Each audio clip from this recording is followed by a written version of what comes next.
Good evening, ladies and gentlemen, and welcome to our first Q&A live stream from Sony Australia. My name is Sean Elwood. For those of you who joined us for our previous live stream, thanks for tuning in again. We're doing something a bit different for this one. This is going to be much more, really focused on Q&A, talking to people about questions they've had about our gear, how to get the most out of it, how to, solve any issues you might have had. We're really going to be drilling down on that sort of thing. And we've got some of the best brains in the business on stream tonight to help out as well. Just to help me out on a technical level, I do also have Mr. Jamie Wong. Hello, sir. Hello, Sean. Hello, minding, world. Thank you. He'll be minding the chat, won't you? I will be. So keep it clean, everyone. I'll be moderating everything tonight.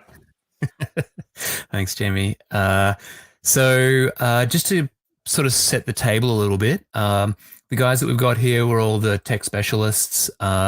We really specialize in making sure that the gear works the way it's supposed to when it's working. So if you have a piece of gear that is straight up broken, that's something that we would generally redirect to service. So if we have any issues like that, we might not be able to take your question, or we might just have to sort of direct you in that direction. We do have, maybe Mr. Wong can flash it up for me, the service details. So we'll always throw that up if we need to. Other than that, we're going to go around the table and introduce everyone. We'll do Q&A for a bit, and then once we're done, we'll wrap up for the evening. I will say we'll try to get to all the questions, but we may not have time, so if we don't get to yours, sorry, but it may happen. Okay, so beginning with TV, we have Daniel Kennedy, Senior Product Specialist for Bravia. Hello. Hello. Hello, world. Good to be here. You're well? Oh, definitely. Brilliant. It's been a good night so far. So stay at home, everyone. And you've been training already this evening, haven't you? You did like a training session before this. Exactly. Yeah. So it's absolute been a long day. Okay. Loving it. All right. So also joining us from Bravia, we have Tim Quayle, Product Specialist. Hello, sir. How you going, Sean and Dan? Good to be here. Very good. We also have joining us from audio, video and sound, we have Andrew Hughes. Hello, sir. Hello, how are you all? Very well, very well.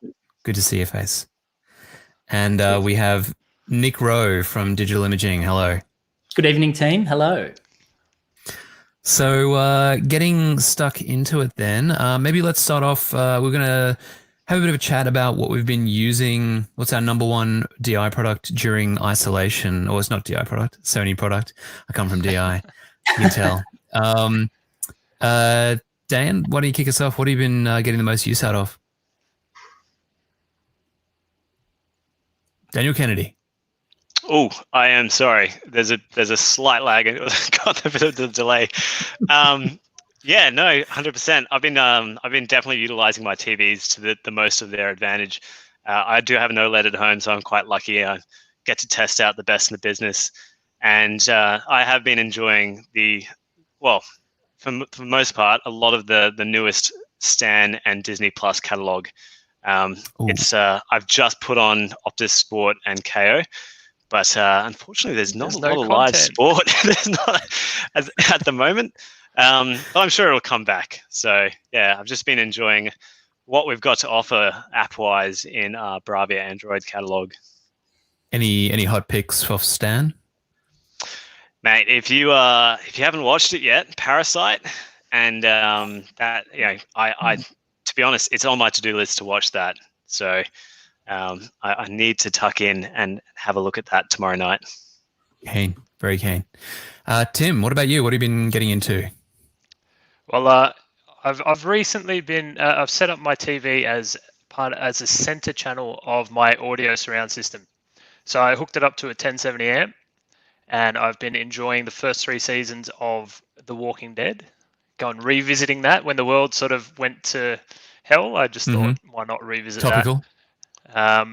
Setting it up with center speaker mode is pretty cool because I get that surround aspect in my bedroom, but also get that like nice clear audio coming directly from the screen. It's a little bit off-putting watching The Walking Dead at night by yourself sometimes, but yeah, streaming that in the Foxtel app on my Android TV, which is lovely.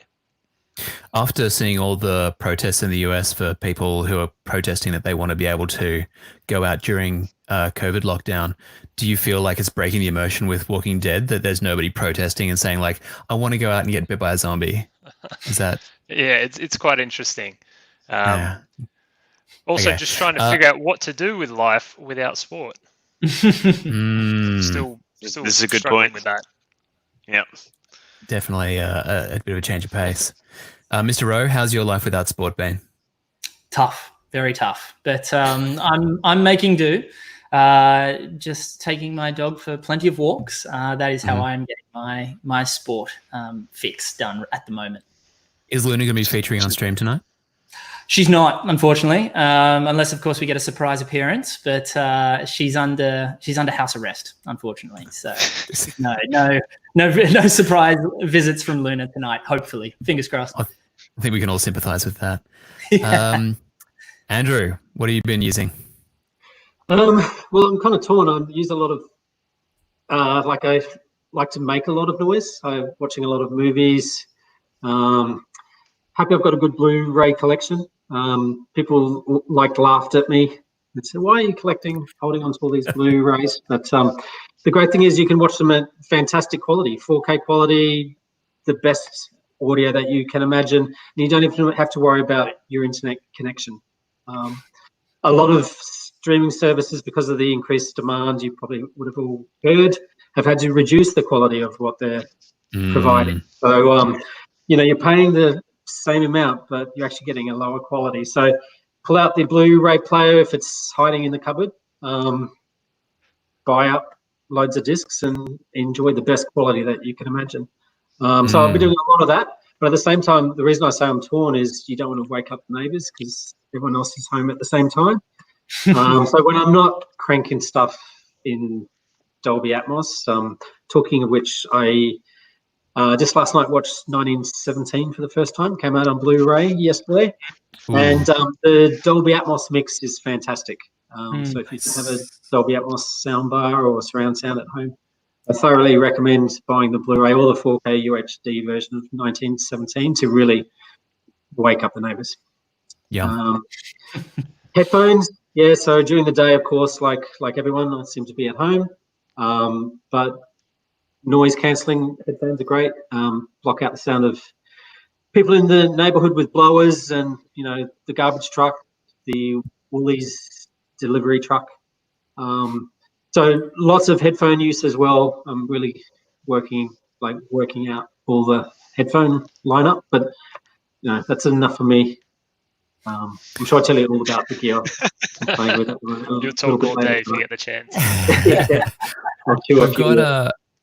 We've got a question from the chat already, so maybe we'll throw that on. Who's hyped for the PS5? Oh, definitely.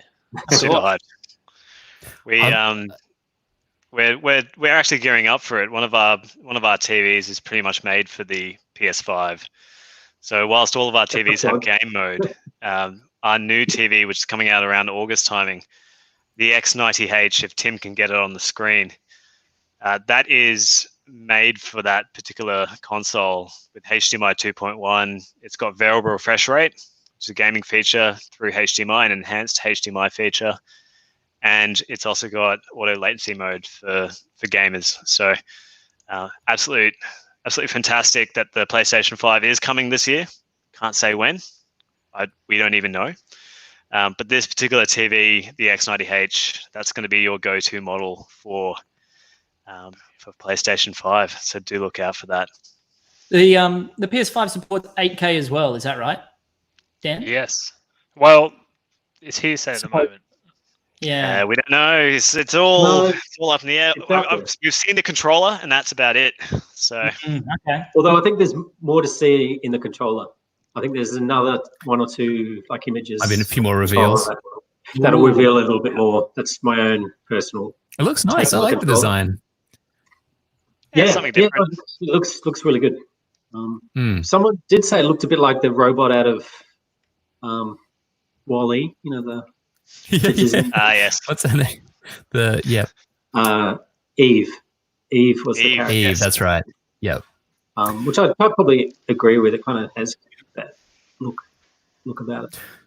So we're going to switch over now to some of the questions that we got before the stream. But for everyone who's in the chat, feel free to toss anything in. We'll get to it when we as they come in. So yeah, maybe if we can throw up one of our questions that we got beforehand. Daniel, Tim, who wants to take this one? I can take this one. That's fine. So it depends on the Bravia 75-inch TV. So the question there is if you've got one of our, I guess, non-Android TV units, then unfortunately you can't get keyboard support. But if you do have one of our Android TV Bravia devices, you have so many choices. You can use a standard, normal, just run-of-the-mill office USB keyboard, plug it into the TV. Or you can use any of the Bluetooth keyboards that just transmit Bluetooth to the TV. It's really, really simple. We have to go to the settings cog and to Bluetooth and connect it up. Set them both set the keyboard in pairing mode. The TV will find it, and away you go. You can utilize it, type things in, scroll around with the arrow keys. It's a decent experience. I certainly have a Bluetooth keyboard attached to my OLED at home. I highly recommend it. Tim, any resistant reading on that? He's pretty much call him out? Hit the hammer on the head, the nail on the head, I should say. It's very, very easy to use a keyboard with your TV.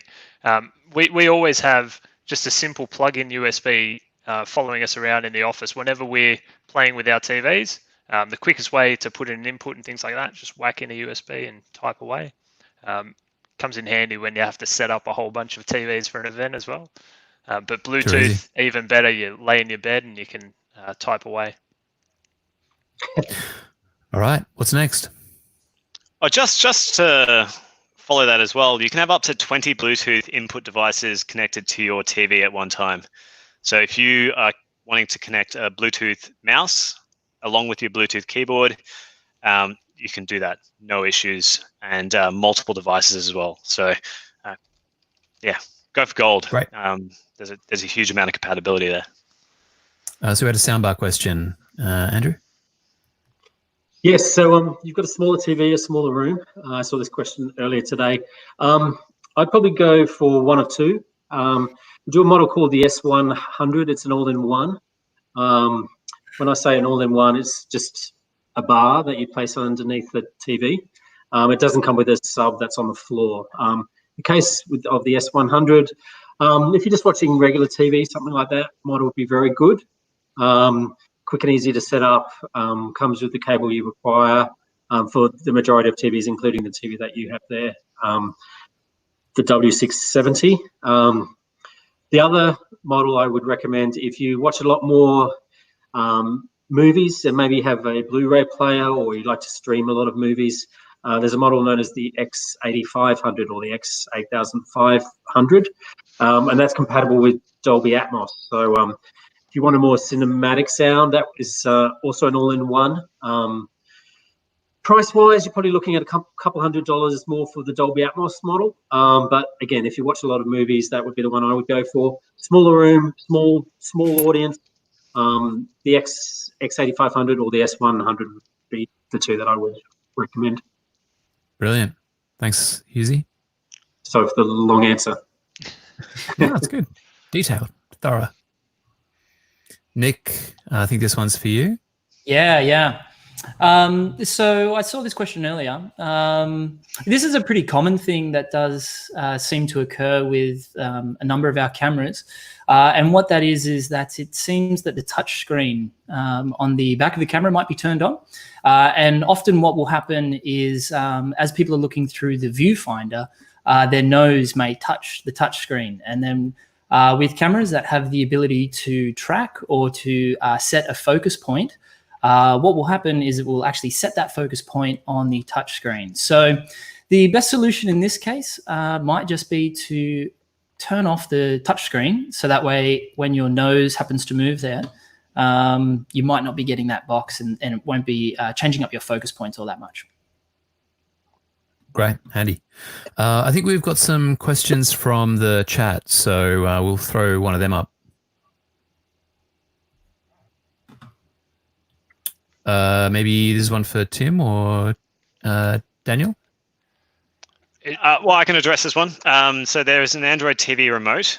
So if you go into the Google Play Store and you indeed have an Android TV phone, you can actually install that particular application, Android TV remote, and you can, it's a one-time setup, connects to your TV, and you can utilize that to control your TV as you would a standard Bluetooth remote control. As we mentioned before, if you have any old keyboards lying around, you can just plug them into the USB port of your TV, utilize those as well. They're great for just typing in passwords, usernames, searching for things. But yeah, there's plenty of ways to input. You can also put the app on your smartwatch. I'm using the Android TV app on my watch, so I can control my TV with my watch. Literally living in the future right now. Yep. If you rock an Android Wear smart watch, you can install an app that'll control an Android TV as well. So Craig's asked, I'm looking to purchase a set of wired headphones for streaming in general use with my Mac and iPad. Any recommendations, Andrew? It's a hard one. Not all brands, including all of our products, support the input of the microphone when used with chat apps. So it can be a bit hit and miss. Anything in the last couple of years that's wired from us will work. It's more to do with the plug that you're using and the generation of your Mac and iPad. It's got to do with the pins on the wire of the headphone themselves. It goes off subject slightly here, but the actual plug looks like a 3.5mm plug, but it's a TRS plug. So the plug has one extra connection for the mic. So as long as you've got a compatible headphone from us that supports a TRS plug, you can use it. So from Sony, any of our wired models that finish with the suffix AP will work. That's probably what I'd recommend without going like drilling down to an actual product itself. I would ask a few more questions in ear, overhead, that sort of thing before recommending anything. I guess just because we've set up some stuff recently, like to chime in from my point of view, like I went through this exact process recently, and you found that we wound up grabbing the 7506s, MDR 7506. You probably can't see them, but yeah, these are kind of like old school. Like I think we've done the MDR 7506s since, I don't know, forever, the 80s. or certainly the 80s, and they just soldier on. But they're great monitors. They're very flat sound profile. You know, they don't add color to what you're listening to. So if you really want to hear, you know, exactly what is coming in, they're great. Yeah. If you're happy to use the inbuilt mic of your Mac or your iPad, for example, then the headphones that Sean has just mentioned, the MDR 7506s are great. It's the problem you always come up against is how the microphone will like integrate with the device. So if you're happy using what's on board, then all of our wired models will work. Yeah, ripper. Okay, so next up, we've got some more pre-received questions. Tim, why don't you take us to town with this one?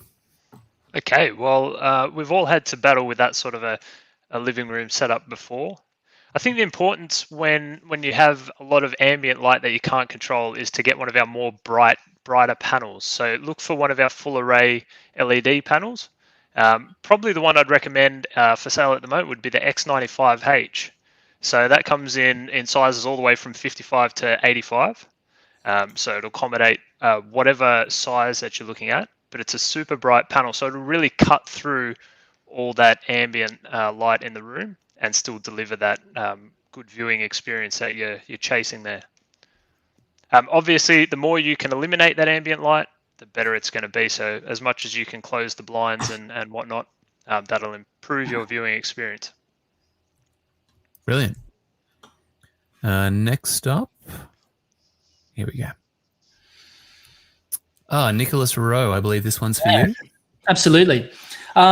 Yeah, the first thing I'd like to say about this is well done to Thomas, because it is important to stay on top of any firmware updates that do come with the cameras, and we do quite a few firmware updates pretty regularly for a great deal of all of our cameras.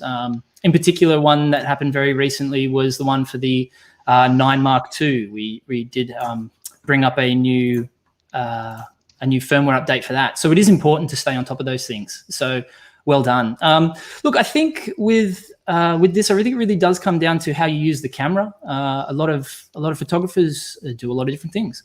So the way to set up the camera is probably going to be a little bit more specific to your use case. I think a good place maybe to go to sort of get a bit of a base level is Mark Gaylor, one of the Sony ambassadors. He does offer some really fantastic information on how to set up some of these cameras, especially after a firmware update has come out. So Mark Gaylor is a fantastic resource. One of the big things for me is probably switch that autofocus over to continuous straight away. You're just going to have a much better experience with the autofocus on AFC. But other than that, yeah, I think the best place to head to is to Mark Gaylor's website. That'll give you a really good base from where to go, and then you can just tailor those things. Yeah, that's my feeling on that. Yeah, so that's Mark Gaylor's website there. Has a great deal of ebooks, and as I said, he is one of our Sony ambassadors. So he really knows his stuff, and as a professional photographer himself, knows exactly the way to sort of customize the cameras to get the best use out of them. Here we go. All right, brilliant. Yeah, perfect. Let me see. What do we got next? Oh, KC. Case. Living legend. For vlogging. Maybe I can handle this one potentially, since we just did this. We went digging through the Sony Pro catalog, and I'm using the Sony C100 mic at the moment, which is a dual capsule. So if you're going to go to town, then I definitely recommend the C100. It's an XLR mic, so you will need a digital audio interface, but it absolutely delivers the goods, and you can sound pretty good. For those of you who know Sean in real life, he doesn't sound this good. I sound like he actually sounds better in the stream than he does in real life. Hughes, have you got any other recommendations you'd throw in? It's funny, I've been doing voiceovers with an IC recorder, but we don't actually range the more high-end IC recorders here anymore. I've got one similar, a bit higher up the line, Dan. I've got the SX. higher quality. Yeah, DK, get off the stream with that toy stuff, man. It's embarrassing, honestly. Yeah, mine's got like the little XY cap style recording, and I've been doing that underneath the Duna, so it works quite well. We don't need to hear about what you're doing under the Duna. Well, you kind of hide on the Duna. It helps with the reverb of the room. Yeah, we liberated a bunch of this stuff from the office, and we've been good tip there, Mr. Nicholas Rowe. You're welcome. All right, next up we have George. Is there a large OLED screen without built-in subwoofer? Would you like to jump in there, Dan? Be my guest. Wrong way. This way. Wait, no, this way. Yes. Tim can do this one. At this stage, no. All of our OLED displays have our proprietary audio tech, either Acoustic Surface Audio or Acoustic Surface Audio Plus, and they both have built-in subwoofers. You do have options though. You can connect to an external audio device and turn off the TV sound.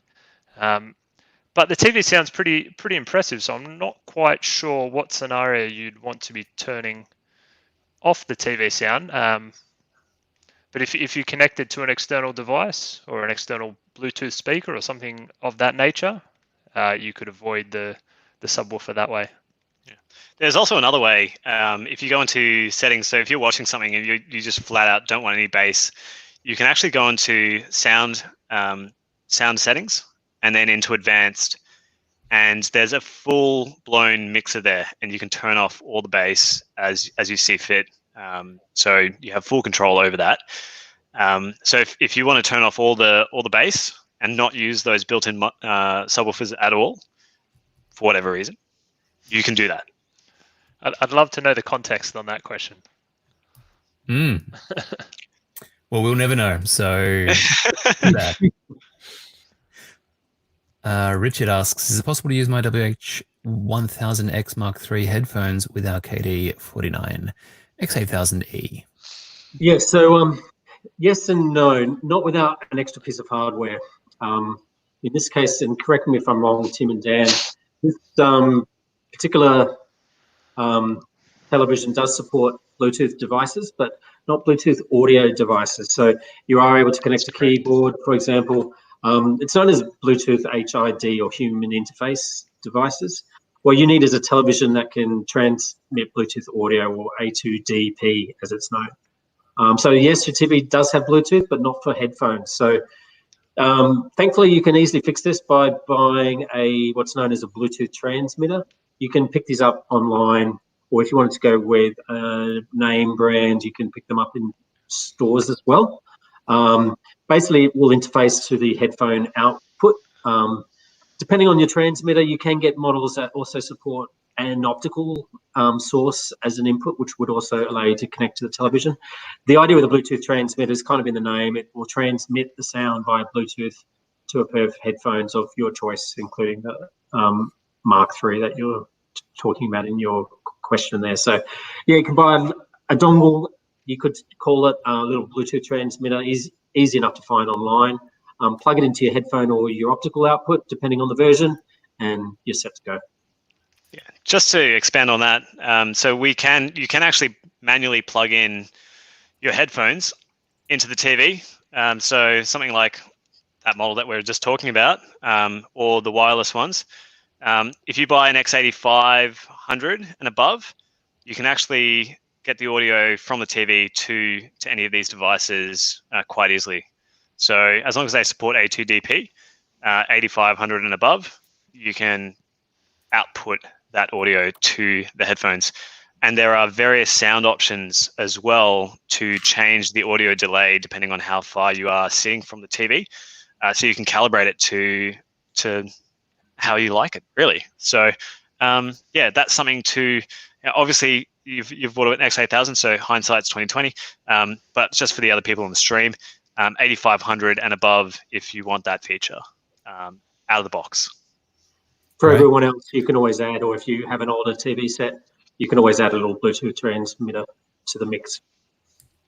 I'm just going to loop back around on the question about mic for vlogging. I realized, I was sort of thinking about live streaming when that question came up, but I guess for people who are, going to be shooting more, shoot now to share later, you want something that's going to sit on your camera and be really portable and easy to use. I really like the ECM B1M. This is a little kind of shotgun mic that sits camera top. It's got actually an array of microphones. So it looks like a shotgun microphone when it's got the sock on. It sort of just looks like, your regular fuzzy shotgun in a blimp. But the nice thing about it is that you've got a stack of controls about the pickup patterns. So you can make it behave like a shotgun and really be super directional, or you can have it be very ambient. It's got stacks of filters for getting good audio directly into camera. Of course, you can always filter that stuff later, and there are great tools for that. But in the end, if you're vlogging, you don't want to be spending a million years trying to fiddle with your audio. So yeah, for something that's really good straight out of the box, I reckon the ECM B1M is a really hot option. All right, Raf Serrano asking, can I reassign the C1 button on the wireless Bluetooth remote? Nick, do you want to take this one? Yeah, you can. So with the, I would have to think that is the new wireless Bluetooth remote that we've just brought out, the VP2BT. And yeah, you can. What you're so the when you Bluetooth connect the remote to your camera, the C1 shortcut for your camera is just mimicked by the Bluetooth remote. So they are not independent of each other. The camera and the remote control don't have their own independent C1. They share the same C1. So so that's right. Yeah, so the C1 button would mimic the one that is on the camera. So if you want to change that to your autofocus button, then you can map that on the C1 on the camera body, and then that will share over to the Bluetooth remote. Brilliant. Another one for you, Nick. A dark spot. Oh, yes. This seems like it might be a case of there might just be a little bit of a mark on the sensor itself. Maybe a bit of dirt or a bit of dust has been caught in there, perhaps as the lens was being changed over. So I think the best case here is that you can lower the mirror inside the A77, and then that will allow you to get a little blower in there just to try to blow off perhaps the smudge or the dust that's landed on the sensor. But failing this, perhaps might just be a case of taking the camera in for a quick service, and they can do that. Sean, do you have any other input on this one? Yeah, I guess I'd just say, because I'm old and crusty, I actually remember the old SLT, older SLT cameras. It's a little bit before my time, so. Yeah, Nick came on after those were a thing of the past, but at least for our mainstream stuff. But the mirror inside the SLT, it always has a little tab right on the lip. So when you open up the front of the camera, I'm going to take one of my old school SLRs off the shelf here. So when you open up the camera, you see immediately you'll have the mirror just sort of right here, and there's a little tab right bottom center here. You want to push that down and it releases the mirror to spring up. So then you also want to have the camera in sensor cleaning mode, which is something you can find in the menus. And once you've got all that lined up, so put it in sensor cleaning mode, remove the lens, flick up the mirror, and then you can get in there with a blower and just get everything cleaned up. And of course, I meant no offense to our A-mount shooters, of course. A-mount very much still current, just a little slip of the tongue there. All right, Louis, TV connected to Google Home. Mr. Kennedy, do you want to jump on this one? Ooh, there's a lot of reading here. Every time we use Google Home. Yes. So basically, if there's a dual sort of interface here where the TV is capable of doing Google Home, and you're using a speaker instead, so you're using a speaker, Google Home speaker to control the TV, it will mute the TV initially. So what you can do is you can also use I won't say the magic Google phrase because I'm just going to send everything into a frenzy here. But if you use the Google Home phrase, then you can actually just tell it to turn up the volume on the TV, or you can actually tell it a number between 1 and 10 to turn up the TV. And it'll just multiply that by, so let's say you say, volume 3, then it'll go, okay, volume 30 on the TV, right? So that's essentially how you can do it. The other way, which I kind of recommend because your TV is kind of the backbone of everything in that you're doing, like it's the backbone of your living room. It's the center of your living room. So you can prioritize that as your Google Home. So you can utilize your TV as the Google Home, and then move the Google Home that you have in the living room, maybe to another bedroom or another part of the house, and then utilize the TV as your Google Home, which is a really good experience because it actually gives you a visual cue as well. So if you ask it, for example, for your calendar, it's actually going to show you what you have on that day in a visual representation. So there are quite a few advantages for that as well. Great. Thanks, DK. Andrew, this looks like a audio question.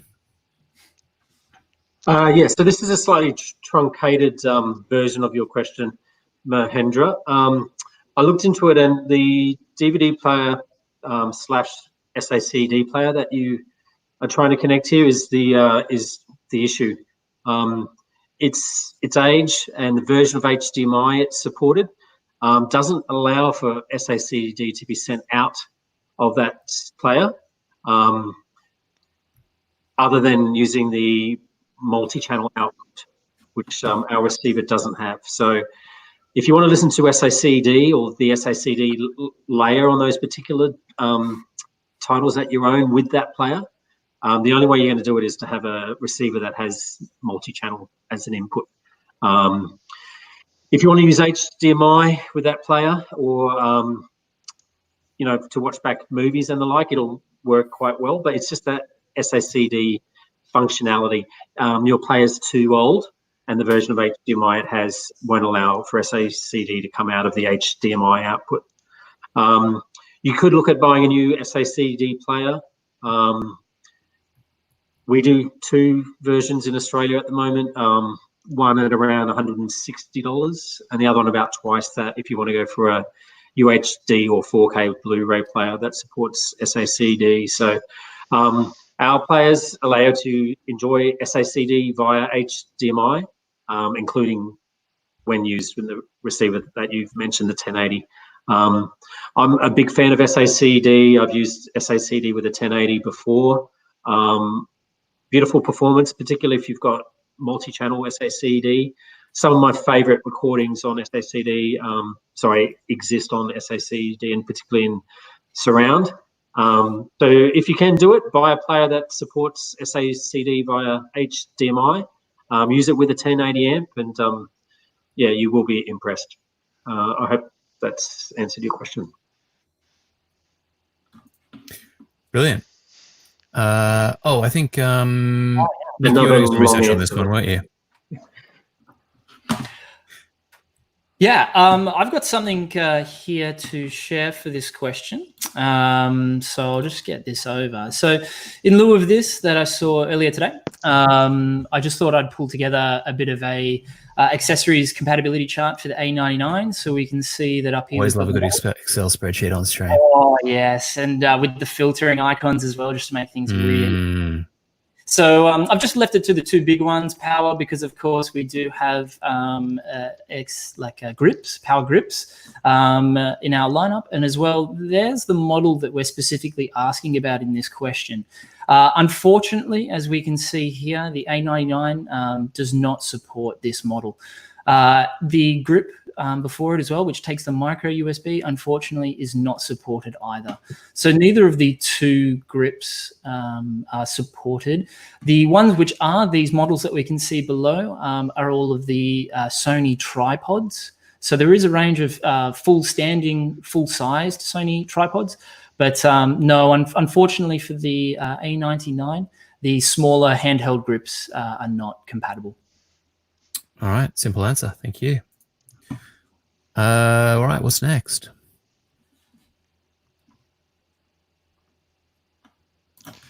Where do we start? Something exciting across the whole range of H series is Dolby Vision and Dolby Atmos support. That's something front and center in my mind. We haven't had that across the range before, so that's really exciting. They're all going to be high-performance Android TVs as well, so the chipset responsible for the operating system has improved. So your Android experience is going to be super responsive, minimize load times and things like that. Even the basics of just scrolling around the home screen is going to be a lot better. We introduced a new full array model, the X90H. Dan mentioned it earlier. I'm not sure if you're on the stream then. The X90H being a full array is going to be a really feature-packed TV in the middle of our LCD range. There's heaps of different features as well. You want to jump in and list a few there, Dan? Oh, for sure. So there's 3 main TVs that we've got this year that's in that 4K LED LCD space. So we're doing an entry-level X80H Android TV. We've got 2 full-array local dimming TVs, really good contrast. As we mentioned, that X90H is your PlayStation 5 TV. So the first time that we've had a 4K TV that can actually do 120 frames per second. So if you're a gamer, awesome feature. Auto latency mode as well. So it's going to work quite well with the console to make sure there's no screen tearing. and variable refresh rate. So if you go outside and there's a lot of detail in the game that you're playing, and the frame rate reduces a bit, you're still going to get all the detail in there and the correct frame rate, so there's no tearing, and you can really enjoy your gameplay. So that's the X90H in a nutshell. X95H is all about cramming all the best technologies that we can possibly fit into a TV, along with the best design. So this has a glass panel, edge to edge, really nice design, a gunmetal brushed anodized aluminium bezel, and a dual stand design, so you can actually fit a larger TV on a smaller desk. We do have our A8H OLED coming in later in the year. Hopefully I won't have to eat my words, but around August timing, this will come in. And this is essentially one of the best OLEDs that we're going to have in some time. So it'll have 20 points of white balance. So you're going to get really good color accuracy out of that particular OLED, and amazing motion out of that particular OLED as well, along with really good sound. And then we're bringing in a more affordable 8K. So I know affordable and 85-inch TV and 8K doesn't usually come in the same sentence, but this is a really premium 8K unit for us, and at a price point which will be attainable for most people as well. So if you're in the market for an 85-inch, that Z8H 8K TV is going to be an absolute monster. Really, really nice unit there. So that's pretty much our lineup for the year, and some of the main headlining features for each of those models. Very nice.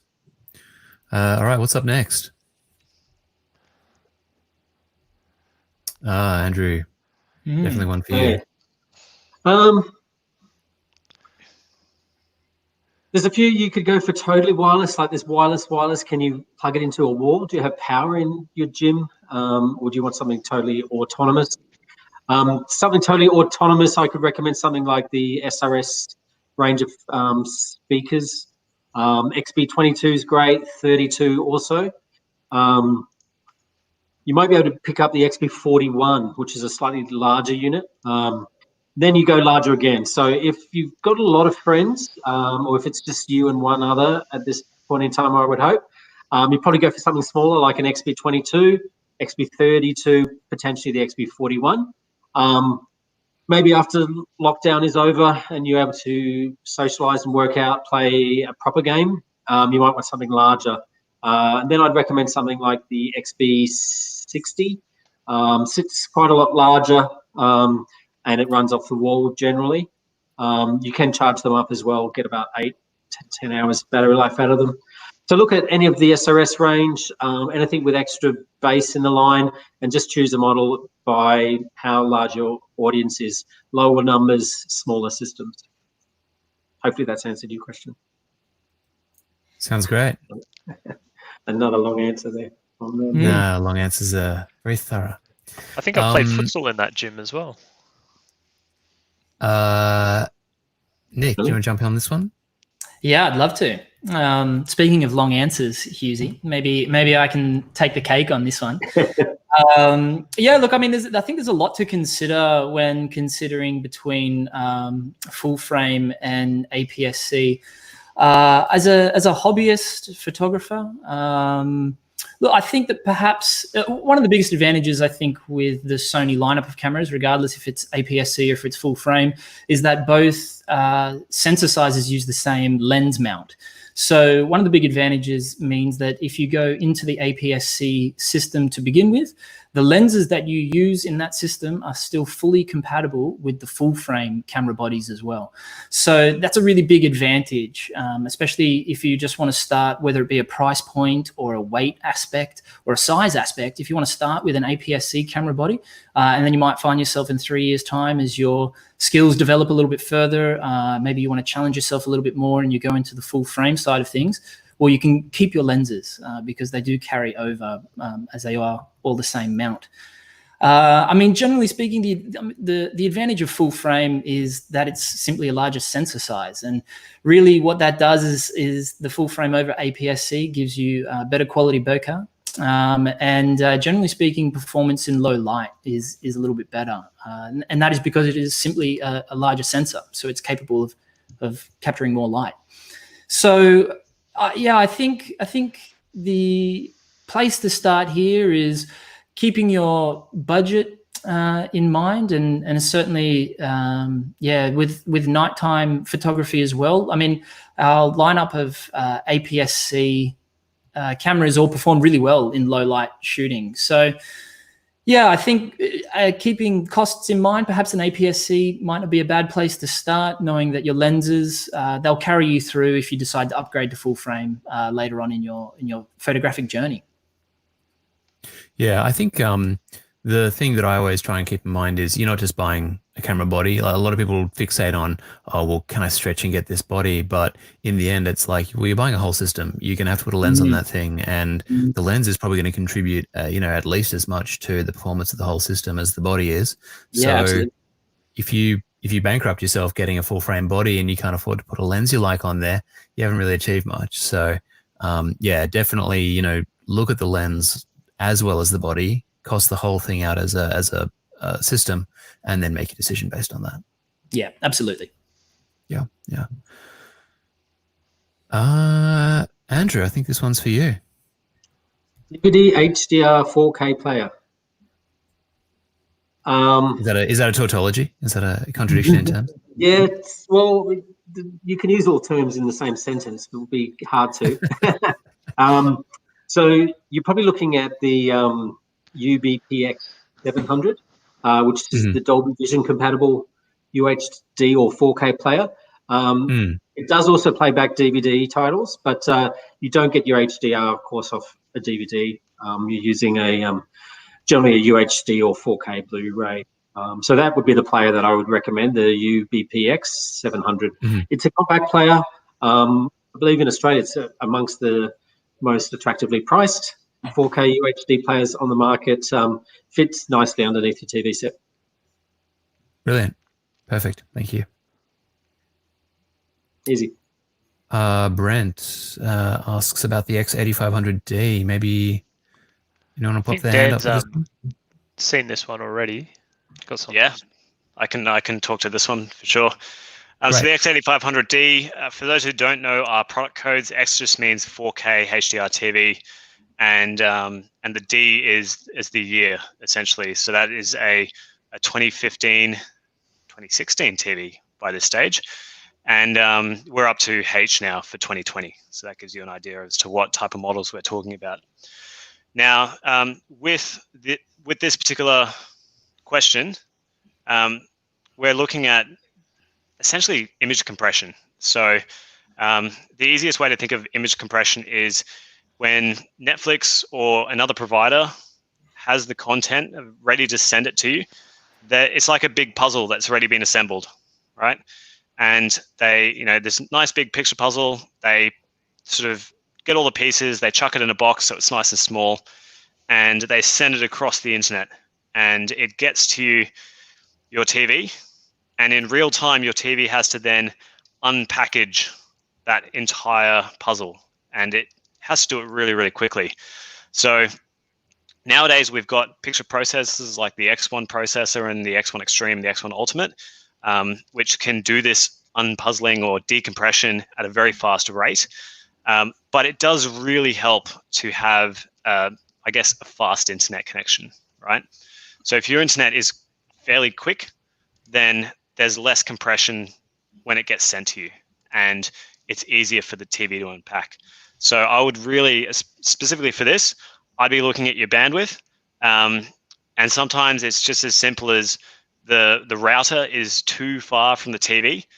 So I would get either a more powerful router, or I would get some wire, like an Ethernet cable, directly from the router into the TV. That'll often solve any of those issues as well. So for streaming compression, the best way to avoid that pixelation is to essentially minimize any disturbance with your internet speed, but also it really helps to have those processors, those modern processors that we've got, the picture processors in the TV as well. So you can tackle it in several different ways.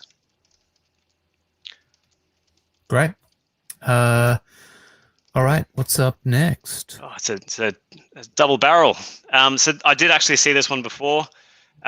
We did simplify a lot of our picture settings. So we removed a heap of them. and we've changed a lot of them to auto. So specifically with sport, it's now under motion flow. So our motion flow automatically detects fast-moving objects on the screen and applies the motion smoothing as it sees fit. So if you do go into, say, Optus Sport, or you're watching live sport through KO, and it's not as smooth as you particularly want it to be, you can go into picture settings, into advanced, and you can manually change your motion flow auto smoothing to aggressive to accommodate for your sports, and that'll really amp up that clarity in the panel. So yeah, we've definitely simplified the picture settings. A lot of them are automatic, so you can set yours to auto, and that generally works for 90% of the cases. But if you're finding that it's not, you can manually set the motion flow settings in the TV for live sport. I think the important thing there is that we simplified it for the majority of the people, but people who want to specifically control the settings, all the settings can be adjusted the same way they could before. Yeah. Good to know. Case asks, what would you recommend for a good active headphone?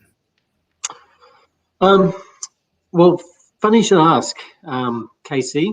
Just this week, I've been playing with a new model we announced back April 1st, hitting stores right about now. So look for the WI-SP510. I actually have a photo here. I happen to have a pair in orange. Great workout headphone, IPX4 rating. Let me get to it. See if I can stream this for you.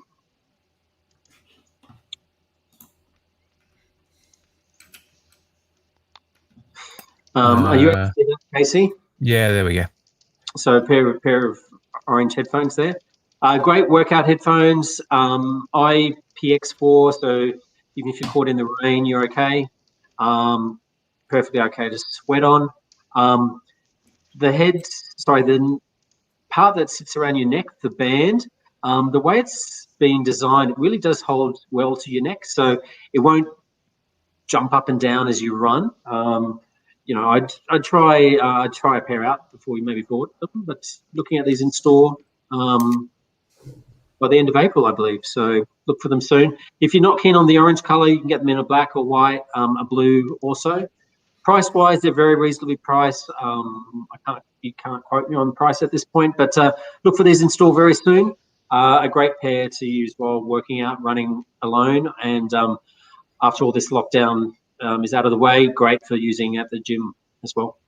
I might have to go for a pair of those, Andrew. I used to have the old Sony Mobile ones, and they these are great. Them. Yeah, really, really nice pair, and I particularly like the orange. Personally. Photography Australia asks, should I buy the Sony AX33? Pretty broad question. Yeah, go for it. Why two? No. Look, I mean, I think that's a pretty general question. I think, unfortunately, might get a bit of a broad answer in the sense that it's what you'll be using it for, and yeah, I mean, I think when people ask me, why would I get a camcorder today in a world where like lots of things do really good video? Usually the answer is something around long record times, stacks of battery life, really good zoom and stabilization, and also having like a good all-in-one solution. The audio is good, your ins and outs are good. I think often people who are going to be using it for a bunch of video who don't want to get super manual about it, and just want like a good all-in-one package. That's what a camcorder really excels at. When you do need more capability than just your smartphone or a compact camera, but you still don't want to go to like a big interchangeable lens setup. That's where you really get value out of a camcorder. So AX33 is a great example. Look, it's not like the old days where we had a million different models. I think AX33, that's our 4K model with a smaller sensor size, gives you good quality, and like it's a good solid sort of mid to high end model. So it'll do what you want.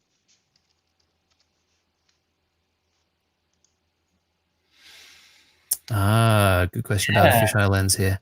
Nick, do you want to handle this one, or? Yeah. I mean,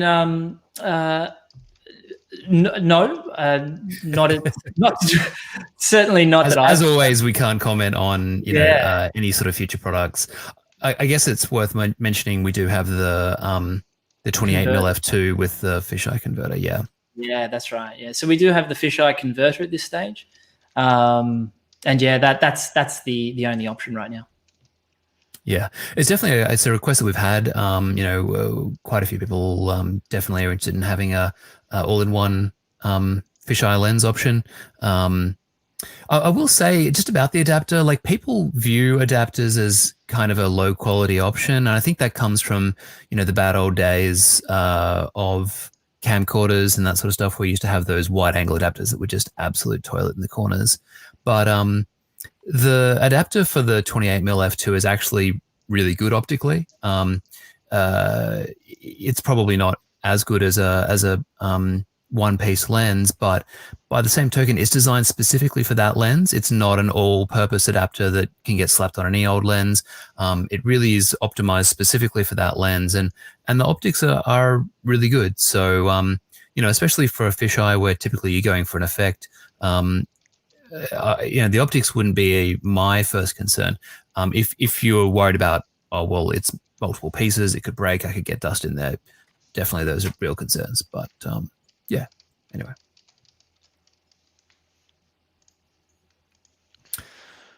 TV guys. This is more of a service-related question, Dan. Yeah, for sure. I'll take on this one. So Imax Enhanced, for those who have never really heard of that, it's content-based active HDR. So what that means is there's some extra information in particular pieces of content that switch the TV over to a particular color space, motion rate, and frame rate as well. So that particular branding, Imax Enhanced, is available in the US, and there are active HDR formats in the US that are streamed in Imax Enhanced, and same with the UK.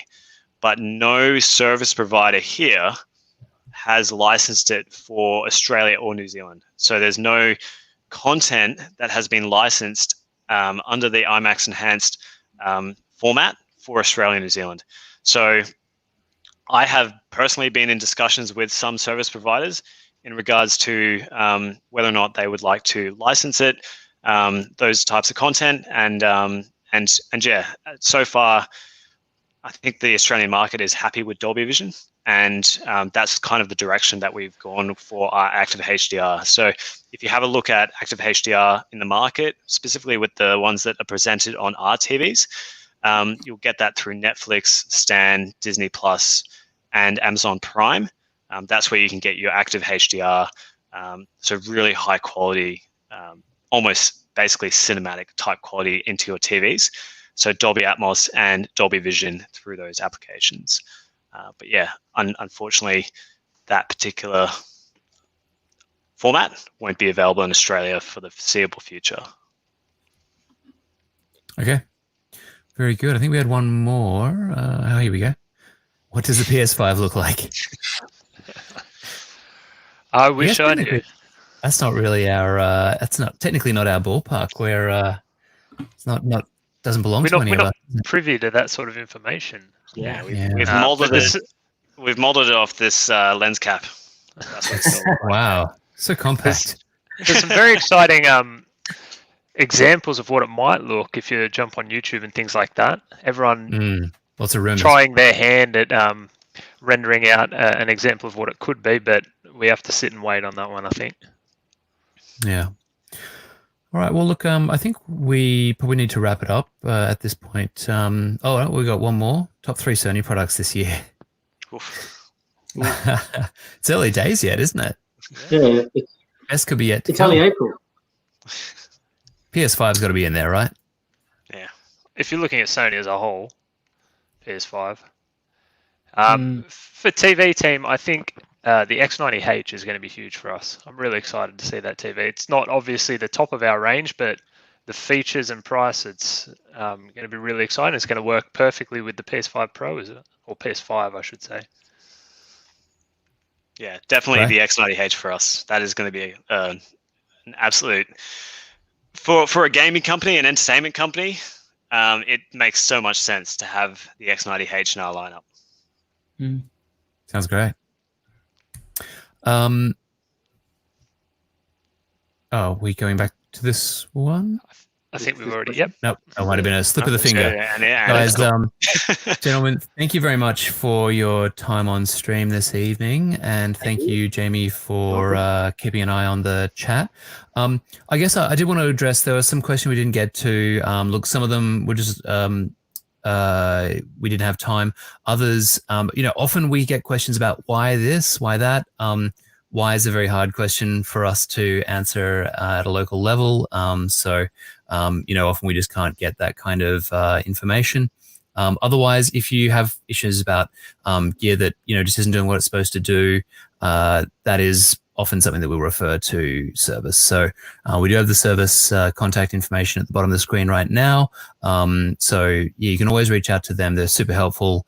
And we do work with those guys. So if it's something that we could help with, often it'll come to us anyway. So that's it, guys. Thanks so much for your time on stream. And thank you, everyone, for tuning in.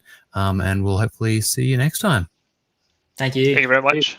See you later. Yeah. Have a great night. Bye-bye.